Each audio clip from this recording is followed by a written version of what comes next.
Hello everyone, welcome back to the channel.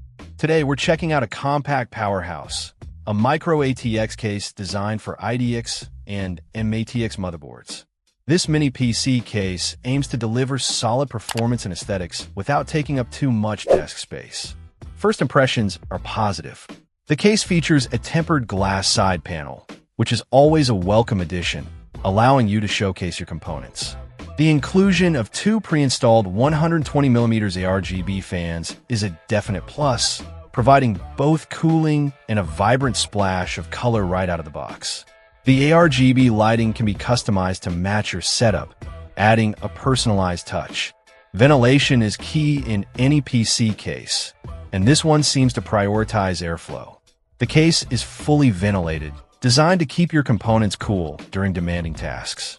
This is crucial for maintaining stable performance and extending the lifespan of your hardware. The case supports both IDX and MATX motherboards, offering flexibility for different build configurations. The front panel includes a USB 3.0 port for fast data transfer, which is a standard but essential feature. While the compact size might present some challenges in terms of cable management, the overall design appears to be well thought out.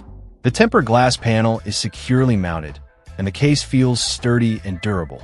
The pre-installed ARGB fans are relatively quiet, even at higher speeds. This micro ATX case seems like a great option for those looking to build a compact, yet powerful PC. The combination of tempered glass, ARGB fans, and a focus on airflow makes it a strong contender in the mini PC case market. It balances aesthetics and functionality, making it suitable for both gamers and professionals. Check out the video description for updated price. And thank you for watching this video.